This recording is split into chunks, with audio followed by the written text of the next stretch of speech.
Assalamualaikum warahmatullahi wabarakatuh. Perkenalkan, saya Randy Agus Sugianto, NIM 142 dari Prodi Manajemen Fakultas Ekonomi dan Bisnis Universitas Trunajaya Madura. Pada kali ini kita akan melanjutkan pembelajaran yaitu tentang telaah pustaka. Pada pembelajaran kali ini kita akan membahas tentang definisi kajian pustaka, proses telaah pustaka, definisi telaah empiris, proses telaah empiris, kerangka berpikir, definisi hipotesis, jenis-jenis hipotesis, dan cara menyusun hipotesis. Terus yang pertama kita akan membahas definisi kajian pustaka. Nah, kajian pustaka ini adalah kajian terhadap penelitian terdahulu yang berkaitan dengan penelitian seorang peneliti. Tujuan dari telaah pustaka adalah untuk mengetahui perbedaan penelitian satu dengan penelitian yang lainnya, agar kebenaran penelitian dapat dipertanggungjawabkan dan terhindar dari unsur plagiasi. Menurut Nazir, kajian pustaka adalah suatu studi literatur yang artinya mencari sumber data dari bahan sekunder yang berfungsi untuk menunjang penelitian. Selain itu juga digunakan untuk meninjau sejauh mana ilmu yang terkait dengan penelitian berkembang serta sejauh mana kesimpulan pernah dibuat. Nah, untuk proses telaah teori ini yang pertama yaitu mencatat teori yang akan dicari. Nah, kalian dapat mencatat semua informasi serta data relevan dalam literatur pustaka, teori, serta konsep yang kalian jadikan rujukan. Nah, pencatatan dilakukan sebagai pemetaan poin-poin penting dalam sumber yang kalian rujuk. Yang kedua yaitu melakukan ikhtisar referensi. Nah, setelah menuliskan poin-poin penting, kalian dapat memulai memahami intisari atau makna isi secara lebih mendalam. Melalui langkah ini, pada tahap ini juga kalian sudah memulai melakukan kegiatan meringkas serta mengutip sumber. Yang ketiga yaitu proses sintesis dan membandingkan. Nah, melalui tahap ini kalian mulai akan menyatukan dan membandingkan seluruh bacaan atau literatur yang kalian rujuk dan mengklarifikasikannya ke dalam topik yang relevan. Yang keempat yaitu analisis terhadap referensi. Nah, setelah melakukan analisis umum, kalian akan melakukan evaluasi pustaka atau bacaan serta lebih kritis. Pada tahapan ini kalian harus bisa menjelaskan gap atau celah yang ada antara penelitian sebelumnya dengan penelitian yang Anda buat. Yang selanjutnya itu definisi telaah empiris. Kajian empiris adalah kegiatan yang didapatkan dari penelitian yang telah dilakukan sebelumnya oleh peneliti lain. Kajian empiris juga dapat didefinisikan sebagai hasil penelitian berupa observasi atau percobaan terdahulu yang mengemukakan beberapa konsep yang relevan dan terikat dengan penelitian yang dilakukan. Nah, selanjutnya yaitu proses telaah empiris. Yang pertama yaitu tahap observasi. Pada tahap ini dilakukan pengamatan terhadap suatu fenomena dan menyelidiki penyebabnya.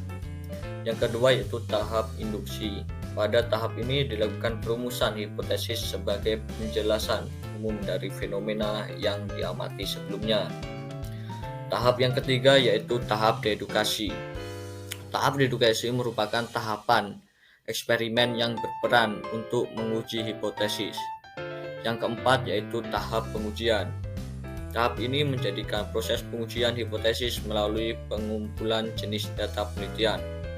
Dan yang terakhir yaitu adalah tahap evaluasi. Tahap ini menjadi tahap interpretasi data dan perumusan teori terkait hasil eksperimen sebagai penjelasan dari fenomena yang diamati. Yang selanjutnya yaitu kerangka berpikir. Sugiono menyatakan bahwa kerangka berpikir adalah sebuah model konseptual yang kemudian dimanfaatkan sebagai teori yang berkaitan dengan beberapa faktor dalam penelitian atau yang sudah diidentifikasi sebagai suatu masalah penting. Terus definisi hipotesis. Menurut Sugiono juga tahun 2009, hipotesis yakni jawaban yang masih bersifat sementara terhadap rumusan masalah penelitian, yang mana rumusan masalah penelitian sudah dinyatakan dalam bentuk pertanyaan.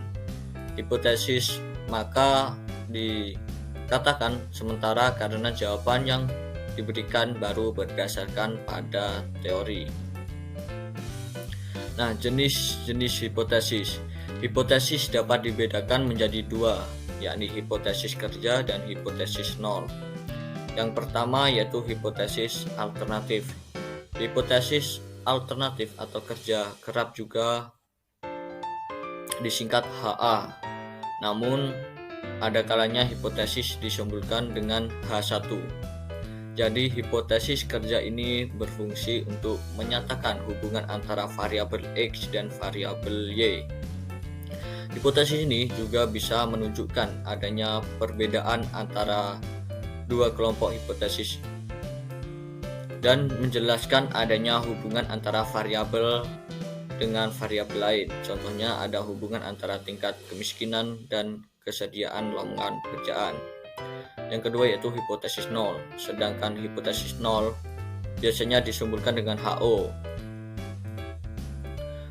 Nama lain hipotesis ini adalah hipotesis statistik. Dinamai demikian karena sering dipakai dalam penelitian kuantitatif yang membutuhkan perhitungan sistematik. Statistik kebalikannya dengan hipotesis H0 menerangkan tidak ada hubungannya atau pengaruh antara variabel dengan variabel lain. Contohnya tidak ada hubungan antara tingkat pendidikan mahasiswa dengan peluang mencari kerja. Yang terakhir yaitu cara menyusun hipotesis. Cara menyusun hipotesis yaitu yang pertama itu membuat hipotesis berdasarkan rumusan penelitian. Nah, pastikan sudah ada rumusan masalah penelitian terlebih dahulu sebelum mengutak-atik hipotesis. Dengan kata lain, kamu pertama kali harus menentukan masalahnya apa. Yang kedua yaitu hipotesis pendahuluan. Barangkali ada yang bertanya kenapa disebut hipotesis pendahuluan. Jadi hipotesis pendahuluan adalah hipotesis yang sifatnya eksplisit, yang hanya digunakan untuk uji coba. Yang ketiga yaitu pengumpulan data. Selanjutnya adalah pengumpulan data dan fakta. Dari sekian banyak data yang diperoleh, ambillah data yang relevan dan selaras dengan penelitian yang kamu angkat. Yang keempat yaitu mengolah hipotesis. Yang selanjutnya adalah mengolah data dan fakta tersebut menjadi suatu kesatuan. Yang terakhir yaitu mengumpulkan data. Yang terakhir yaitu uji hipotesis. Dari pengujian inilah nantinya kita akan mengetahui hasil yang sebenarnya. Mungkin itu saja yang bisa saya sampaikan mengenai telaah pustaka. Apabila ada salah kata dan pengucapan mohon dimaafkan. Cukup sekian, saya akhiri. Wassalamualaikum warahmatullahi wabarakatuh.